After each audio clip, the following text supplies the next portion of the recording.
નમસ્કાર તાલીમાર્થી મિત્રો, ઔદ્યોગિક તાલીમ સંસ્થા રાજકોટથી હું આશિષ ગોરવાડિયા, ઇન્સ્ટ્રક્ટર એમ્પ્લોયબિલિટી સ્કિલ્સ. આજના સેશનમાં આપ સૌનું હાર્દિક સ્વાગત કરું છું. મિત્રો, આજના સેશનમાં આપણે લોકો શીખવાના છીએ તમારા સેમેસ્ટર 2માં મોડ્યુલ 12. મોડ્યુલનું નામ છે કસ્ટમર ઇન્ટરેક્શન એન્ડ સર્વિસ. એમાં ચેપ્ટર 3 એટલે મોડ્યુલ 12નું ચેપ્ટર નંબર 3 આપણે ભણી રહ્યા છીએ. અને આ ચેપ્ટરનું નામ છે feedback and handling grievances. Feedback એટલે કે ગ્રાહકનો પ્રતિભાવ, અને ગ્રીવન્સીસનો મતલબ થાય છે ગ્રાહક દ્વારા કરવામાં આવતી ફરિયાદ.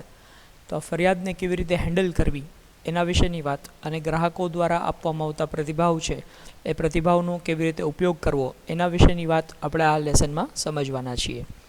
તો આવો મિત્રો, શરૂ કરીએ. Feedback and handling customer grievances.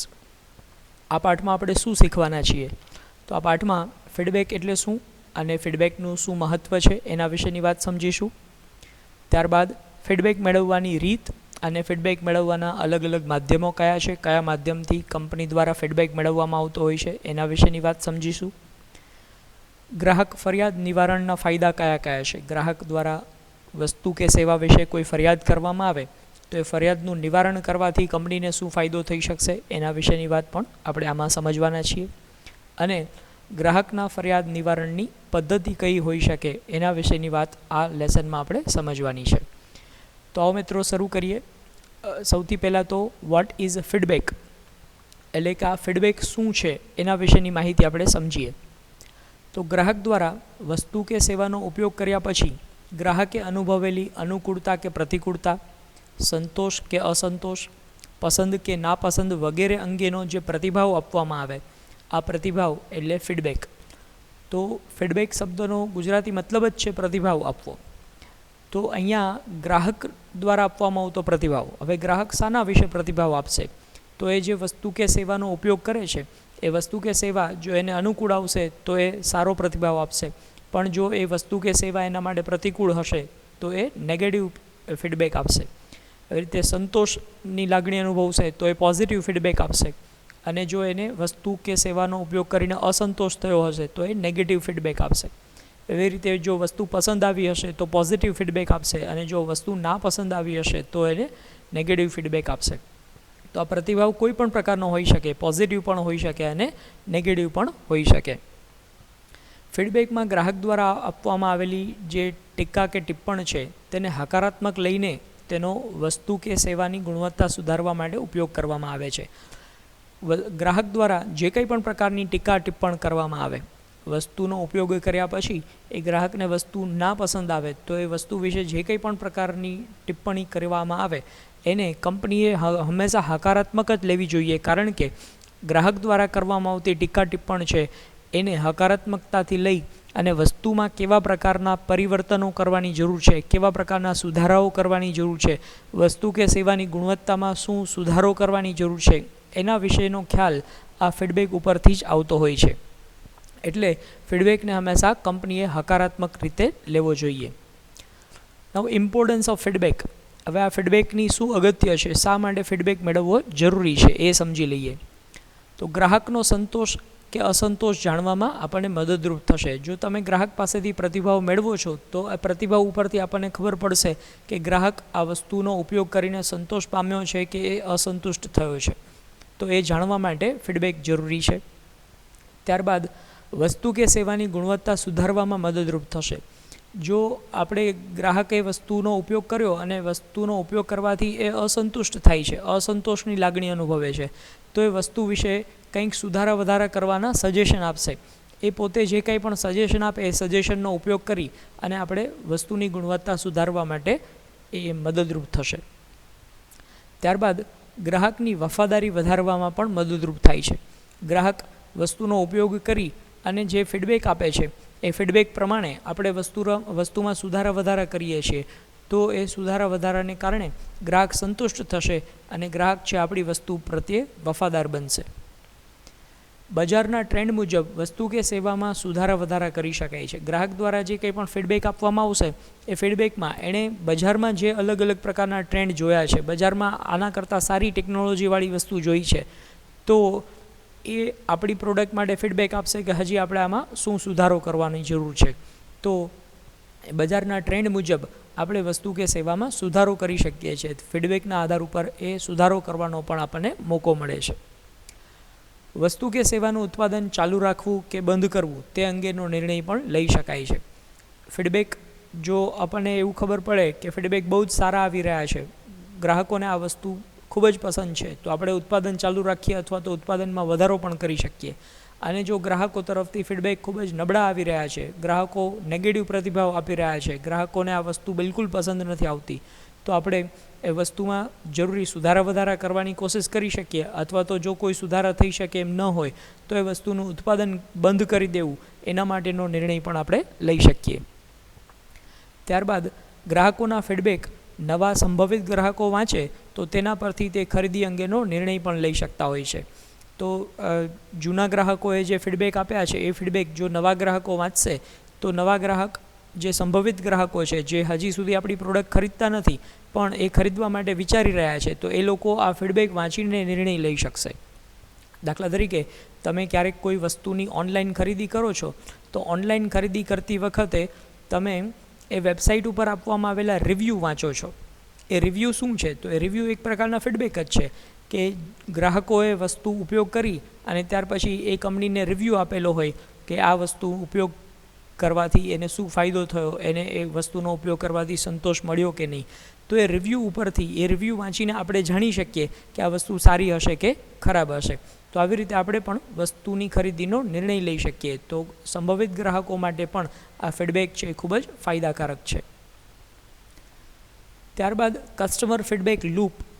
હવે અહીંયા એક પ્રક્રિયા તમારી સમક્ષ મૂકેલી છે કે કસ્ટમરના ફીડબેકનો ઉપયોગ કરીને આપણે પ્રોડક્ટમાં કેવી રીતે સુધારો કરી શકીએ કે સેવામાં કેવી રીતે સુધારો કરી શકીએ. તો અહીંયા જો એક લૂપ આપેલું છે, એક પ્રોસેસ આપેલી છે. સૌથી પહેલું છે આસ્ક, એ ફોર આસ્ક. તો સૌથી પહેલું ગ્રાહકને તમે એમના પ્રતિભાવ વિશે પૂછો. આસ્કનો મતલબ થશે પૂછવું. તો ગ્રાહક જે કંઈ પણ પ્રતિભાવ આપશે એ પ્રતિભાવ આપવા માટે એને પહેલાં પૂછવાનું છે. આના ઉપરથી ગ્રાહક છે એ કંઈ પ્રતિભાવ આપે, એ પ્રતિભાવ સારો પણ હોઈ શકે અને ખરાબ પણ હોઈ શકે. તો બીજું કામ તમારે શું કરવાનું છે? તો બીજું કામ કેટેગરાઇઝ કરવું, મતલબ વર્ગીકરણ કરવું. તો પ્રતિભાવો સારા પણ હશે અને ખરાબ પણ હશે, પોઝિટિવ પ્રતિભાવો અને નેગેટિવ પ્રતિભાવો, આમ તમારે વર્ગીકરણ કરવાનું છે. તો જે પ્રતિભાવો પોઝિટિવ આવ્યા છે એ તો આપણા માટે આપણા વખાણ કરવા લાયક છે, પણ જે પ્રતિભાવો નેગેટિવ આવ્યા છે એ નેગેટિવ પ્રતિભાવો છે, એનો મતલબ એમ કે ગ્રાહક એ વસ્તુથી અસંતુષ્ટ છે, ક્યાંક ને ક્યાંક આપણી વસ્તુમાં ખામી રહી ગયેલી છે. તો આમ પોઝિટિવ અને નેગેટિવનું વર્ગીકરણ કરવાથી આપણને ખબર પડશે કે આપણી વસ્તુમાં કઈ કઈ જગ્યાએ ખામી છે, કે આપણી સેવામાં કઈ કઈ જગ્યાએ ખામી છે. તો આ વર્ગીકરણ કરી લીધું તો આપણને ખબર પડી કે ક્યાં ખામી છે.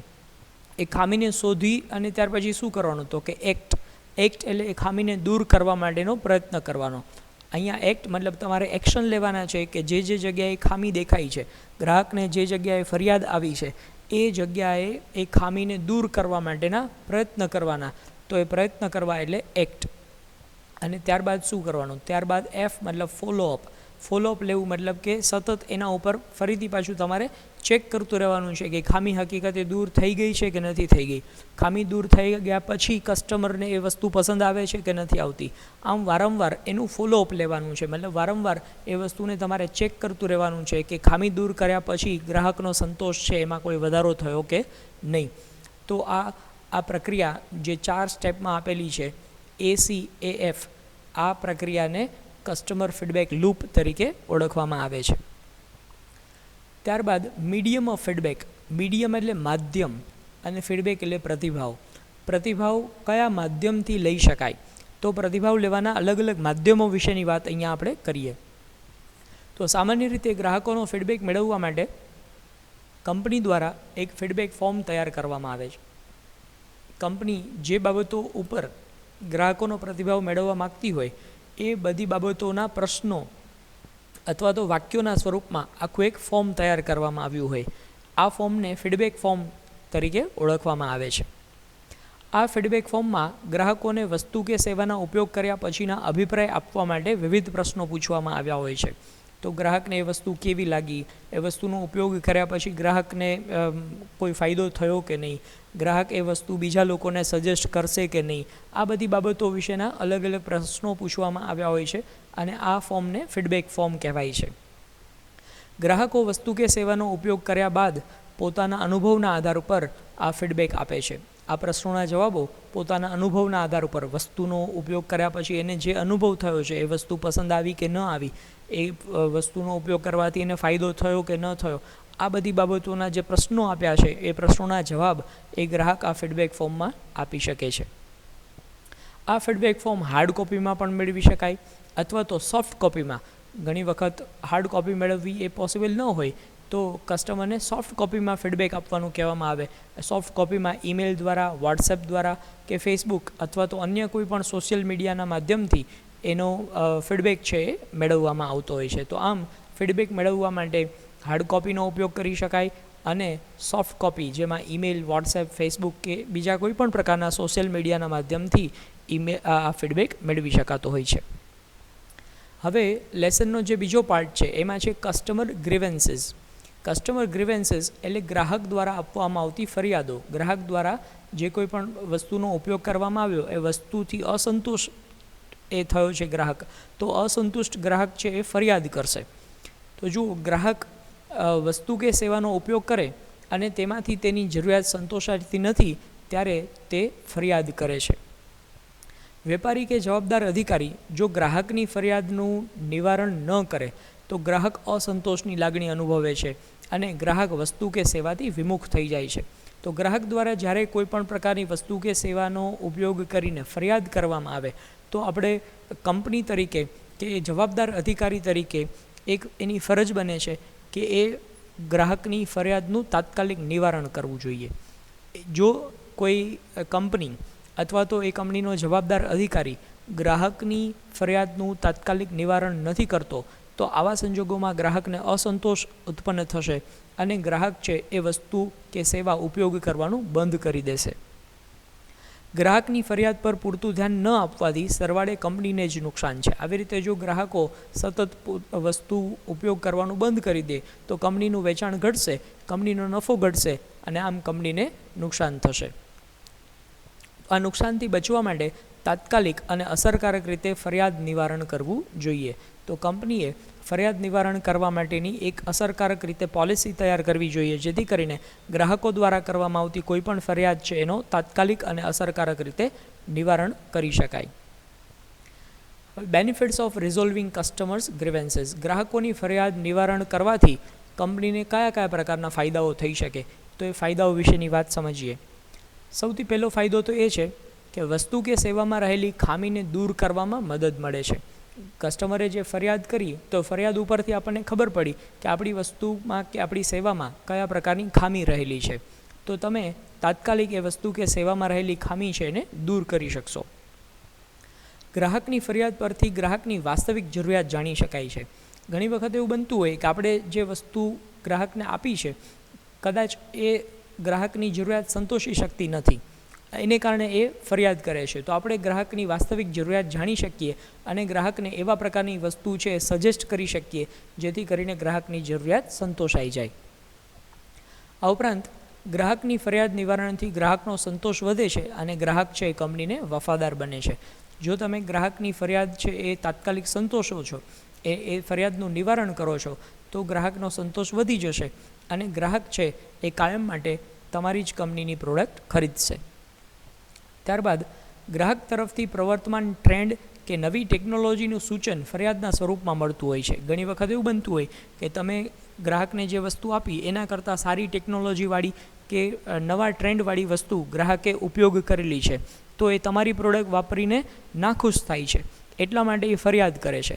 તો આપણને આ નવી ટ્રેન્ડ કે નવી ટેકનોલોજી વિશેની માહિતી મળી જશે ગ્રાહકના ફીડબેક ઉપરથી અને નવા ટેકનોલોજીનું જ્યારે તમને માહિતી મળે, નવા ટ્રેન્ડની જ્યારે માહિતી મળે તો એ ટ્રેન્ડની માહિતીનો ઉપયોગ કરી તમે પણ તમારી પ્રોડક્ટમાં ઇનોવેશન લઈ આવી શકો છો, તમે પણ તમારી પ્રોડક્ટમાં નવીનતા લઈ આવી શકો છો. આ પણ કંપની માટે એક ફાયદો જ છે. Tips for resolving customers grievances. હવે ગ્રાહકની જે ફરિયાદો છે એ ફરિયાદોના નિવારણ માટે અહીંયા અમુક ટિપ્સ આપવામાં આવેલી છે. આ ટિપ્સનું જો કંપની દ્વારા પાલન કરવામાં આવે કે સેલ્સમેન કે અધિકારી દ્વારા આ ટિપ્સનું પાલન કરવામાં આવે તો ગ્રાહકનું ફરિયાદ નિવારણ છે એ ખૂબ જ અસરકારક રીતે અને ઝડપથી થઈ શકશે. તો સૌથી પહેલું શું છે, સ્ટે કામ, એટલે કે શાંતિથી ગ્રાહકની વાત સાંભળો. મોટાભાગે એવું થતું હોય કે ગ્રાહક જ્યારે કોઈ વસ્તુ કે સેવાનો ઉપયોગ કરવાથી અસંતુષ્ટ થાય તો એ ખૂબ જ ગુસ્સામાં હોય છે અને ગુસ્સામાં પોતાની વાત રજૂ કરતો હોય. તો જો ગ્રાહક ગુસ્સો કરતો હોય એની સામે આપણે પણ ગુસ્સો કરીએ તો વાત છે એ ઝઘડામાં પરિવર્તન થશે. તો ઝઘડો નથી થવા દેવાનો, આપણે ગ્રાહકને સાચવવાનો છે. તો ગ્રાહકની જે ફરિયાદ છે એકદમ શાંતિથી તમારે સાંભળવાની છે. ત્યારબાદ લિસન કેરફુલી. તો શાંતિથી એક ગ્રાહક જે કંઈ પણ વાત કહેવા માગતો હોય પહેલાં એ પોતાની વાતને પૂર્ણ કરે ત્યાં સુધી તમારે એકદમ શાંતિથી એ વાતને સાંભળવાની છે. વચ્ચે કોઈ પણ જગ્યાએ ઇન્ટરપ્ટ કર્યા વગર, ગ્રાહકને વચ્ચેથી અટકાવ્યા વગર એની તમામ ફરિયાદો છે એને પહેલાં સાંભળી લેવાની છે. ત્યારબાદ શું કરવાનું, તો બી કાઇન્ડ. ગ્રાહકે આપણી ફરિયાદ કરી, આપણી પ્રોડક્ટની કે આપણી સેવાની ફરિયાદ કરી તો આપણે એની સાથે કોઈ બદલો નથી લેવાનો, એની સાથે વેર નથી લેવાનું, પણ ફરિયાદ કરી તો એ ફરિયાદ છે ને આપણા માટે સુધરવાનો એક મોકો છે. એવી રીતે માનીને તમારે ગ્રાહક પ્રત્યે ખૂબ જ કાઇન્ડ એટલે કે દયા ભાવના રાખવાની છે, એની સાથે કોઈ દુશ્મનાવટ ઊભી કરવાની નથી. ત્યારબાદ એકનોલેજ ધ ઇશ્યુ. એકનોલેજ એટલે સ્વીકાર કરવો. ઇશ્યુ એટલે જે પ્રોબ્લેમ છે એ પ્રોબ્લેમનો સ્વીકાર કરો.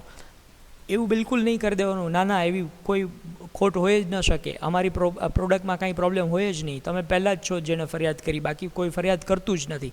આવી રીતે કહીને જો તમે એને નકારી કાઢશો તો ગ્રાહકનો ગુસ્સો વધશે અને બીજી વખત તમારી પ્રોડક્ટ ખરીદશે જ નહીં. તો તમારે એ જે કંઈ પણ ઇશ્યુ છે એને એકનોલેજ કરવાનો છે, એટલે કે સ્વીકાર કરવાનો છે કે ભાઈ આ તમે જે કહો છો એ વાત કદાચ સાચી હોઈ શકે, હું ચેક કરી લઉં છું આ પ્રકારનો પ્રોબ્લેમ થાય છે કે નથી થતો. તો આવી રીતે તમારે એકદમ શાંતિથી એ ફરિયાદનો સ્વીકાર કરવાનો છે. ત્યારબાદ એપોલોજાઇઝ એન્ડ થેન્ક ધ કસ્ટમર. એપોલોજાઇઝ કરવું મતલબ માફી માગવી. ગ્રાહકને જે કંઈ પણ અસગવડતા ઊભી થઈ છે, ગ્રાહકને જે કંઈ પણ અસંતોષ ઊભો થયો છે, આ અસંતોષ માટે તમારે એની માફી માગવાની છે કે તમને આ પ્રોબ્લેમ થયો એ બદલ હું દિલગીર છું, આવો પ્રોબ્લેમ બીજી વાર નહીં થાય એવી અમે ધ્યાન રાખીએ છીએ અને તમે આ પ્રોબ્લેમ અમારા ધ્યાન ઉપર મૂક્યો એ બદલ અમે તમારો આભાર પણ માનીએ છીએ. એટલે તમારે ગ્રાહકને થેન્ક યુ પણ કહેવાનું છે કે તમે આ ઇશ્યુ અમને જો ન કીધો હોત તો અમને ક્યારેય ખબર જ ન પડત, તમે આ અમારા ધ્યાન પર મૂક્યું એ બદલ તમારો ખૂબ ખૂબ આભાર. તો આવી રીતે તમારે એ ગ્રાહકને દિલગીરી પણ બતાવવાની છે અને સાથે સાથે એનો આભાર પણ માનવાનો છે. ત્યારબાદ ask questions about the issue. હવે ગ્રાહકને જ્યારે તમે દિલગીરી બતાવશો અને એમનો આભાર માનશો તો ગ્રાહક હવે એનો ગુસ્સો છે એ શાંત પડી ગયો હશે. ગુસ્સો શાંત પડી જાય ત્યારબાદ શું કરવાનું છે, તો એ ઇશ્યુ વિશે તમારે વધુ પ્રશ્નો પૂછવાના છે. એને કયા પ્રકારની તકલીફો પડી, કઈ કઈ બાબતોમાં એને અસંતોષ રહ્યો, આ બાબત ઉપરના તમારે પ્રશ્નો પૂછવાના છે. પ્રશ્નો પૂછ્યા પછી સોલ્વ ધ ઇશ્યુ ક્વિકલી. આ જે કંઈ પણ પ્રશ્નો પૂછ્યા ઉપરથી તમને માહિતી મળશે કે હકીકતે વસ્તુમાં કયા પ્રકારનો પ્રોબ્લેમ થયો છે, સેવામાં એને કઈ બાબતો ઉપર અસંતોષ રહ્યો, એના વિશેની માહિતી તમને મળે ત્યારબાદ તમારે એ ઇશ્યુને ખૂબ જ ઝડપથી સોલ્વ કરી આપવાનો છે. જેટલું બને એટલું ઝડપથી એ ગ્રાહકને ફરીથી પાછી કદાચ નવી વસ્તુ આપવાની થાય તો નવી વસ્તુ આપી દો, અથવા તો એ વસ્તુમાં કંઈ રિપેરિંગ કરવાની જરૂરિયાત હોય તો રિપેરિંગ કરી આપો, અથવા તો એ વસ્તુના નાણાં પરત આપવાના થાય તો નાણાં પરત આપી દો. મતલબ જે કોઈ પણ રીતે આ ઇશ્યુને તમે સોલ્વ કરી શકો એ રીતે ઇશ્યુને સોલ્વ કરી દેવાનો છે. એના માટે કંપનીની જે પોલિસી હોય એ પોલિસી પ્રમાણે તમારે ઇશ્યુનું તાત્કાલિક નિવારણ કરવાનું છે. ત્યારબાદ ટેક ધ ફોલોઅપ. હવે ગ્રાહકને તમે એ ઇશ્યુનું નિવારણ કરી દીધું, ત્યાર પછી શું કરવાનું, ત્યાર પછી ફોલોઅપ લેવાનું. ગ્રાહકને ફરીથી પાછું 1 અઠવાડિયા પછી કે 10-12 દિવસ પછી ફોન કરીને પૂછવાનું કે ભાઈ તમને આ ઇશ્યુ સોલ્વ કરી દીધા પછી તો કંઈ પ્રોબ્લેમ નથી આવ્યો ને, ફરીથી પાછો કોઈ પણ પ્રકારનો પ્રોબ્લેમ આવ્યો હોય તો પાછા તમે શોરૂમ ઉપર આવી જજો, અથવા તો પાછા તમે દુકાન ઉપર આવી જજો, અમે તમારો પ્રોબ્લેમ છે પાછો સોલ્વ કરી આપશું. આમ વારંવાર એની ઉપરથી ફોલોઅપ લઈ અને ગ્રાહકને સંતોષ વધે એના માટેનો પ્રયત્ન કરવાનો છે. તો આમ આ 8 ટિપ્સ જે અહીંયા આપેલી છે આનો ઉપયોગ કરવામાં આવે તો કસ્ટમર ગ્રીવન્સ છે એ ખૂબ જ સરળતાથી નિવારી શકાય. ત્યારબાદ ગ્રીવન્સ હેન્ડલિંગ માટેની એક ટેકનિક છે, જે ટેકનિકને હાર્ટ ટેકનિક તરીકે ઓળખવામાં આવે છે. તો આ હાર્ટ છે એ અલગ અલગ શબ્દોના પહેલાં અક્ષર લઈ અને બનાવવામાં એક ટૂંકું રૂપ છે. આપણે આ હાર્ટ ટેકનિક સમજીએ તો આપણને વધારે ખ્યાલ આવશે કે કેવી રીતે ગ્રાહકોના ગ્રીવન્સીસ એને આપણે નિવારી શકીએ. તો હાર્ટ ટેકનિકમાં એચનો મતલબ થાય છે હિયર. મતલબ શું? તો listen to vote the client is saying and don't interrupt. Client જે કંઈ પણ કહેવા માગે છે એને ખૂબ જ શાંતિથી સાંભળો. And don't interrupt. ગ્રાહક જ્યારે પોતાની વાત રજૂ કરતો હોય ત્યારે વચ્ચે દખલગીરી ન કરો, એની વાત વચ્ચેથી ક્યાંય કાપવાની કોશિશ ન કરો, એની ફરિયાદ છે એકદમ શાંતિથી સાંભળી લ્યો. તો હાર્ટ ટેકનિકમાં એનો મતલબ થાય છે હિયર, એટલે કે શાંતિથી સાંભળો. ત્યારબાદ બીજું છે એમ્પેથાઇઝ. એમ્પેથાઇઝ એટલે સહાનુભૂતિ દર્શાવવી. સહાનુભૂતિ દર્શાવવી મતલબ શું? તો let them know you understand. ગ્રાહકને એવું લાગવું જોઈએ કે તમે એનું દુઃખ, એનું તકલીફ સમજી રહ્યા છો અને તમે એ દુઃખ કે તકલીફને સોલ્વ કરવા માટે, એને જે કંઈ પણ પ્રોબ્લેમ થયો છે એને સોલ્વ કરવા માટે તમે તત્પર છો, આવું એને ફીલ થવું જોઈએ. ત્યારબાદ એપોલોજાઇઝ. એપોલોજાઇઝ મતલબ દિલગીરી બતાવવી. It can be as simple as I am sorry that happened.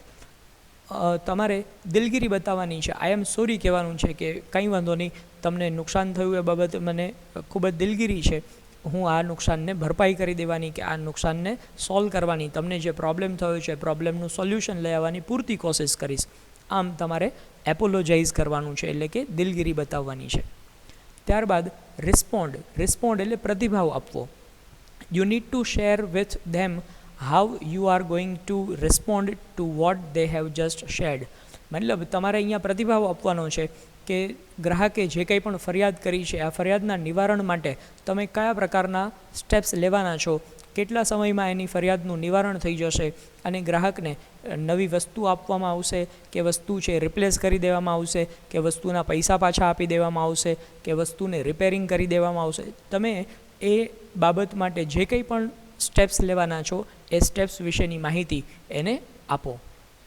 અને ત્યારબાદ થેન્ક મતલબ શું? તો કે thank your client for taking the time to reach out and share their story. ગ્રાહકને તમારે આભાર માનવાનો છે, એણે તમારા સાથે આ બાબત શેર કરી, જે ફરિયાદ છે એ ફરિયાદ તમારા ધ્યાન ઉપર મૂકી તો તમને ખબર પડી કે આપણી પ્રોડક્ટમાં કયા પ્રકારની ખામી છે. જો એ ફરિયાદ ન કરી હોત તો આપણે એ ખામીથી અજાણ હતા તો કદાચ એવું બને કે ખામીવાળી વસ્તુ જ આપણે બધા ગ્રાહકને આપત અને બધા ગ્રાહકોમાં અસંતોષ ઉદ્ભવત. પણ એ અસંતોષ ન ઉદ્ભવે એના માટે ગ્રાહકે આપણી જે મદદ કરી છે ફરિયાદ કરીને, એ બાબતે આપણે એને આભાર માનવાનો છે અને આ રીતે ફરિયાદનું નિવારણ કરવાનું છે. તો આ હાર્ટ ટેકનિકમાં મતલબ હિયર, મતલબ એમ્પેથાઇઝ, મતલબ એપોલોજાઇઝ, મતલબ રિસ્પોન્ડ અને મતલબ થેન્ક. તો આ રીતે હાર્ટ ટેકનિકનો ઉપયોગ કરી અને આપણે ફરિયાદનું નિવારણ કરી શકીએ છીએ. તો થેન્ક યુ વેરી મચ. આ પ્રમાણે તમે પણ સેલ્સમેનશિપમાં આ ફરિયાદ નિવારણનો ઉપયોગ કરી શકશો. Thank you.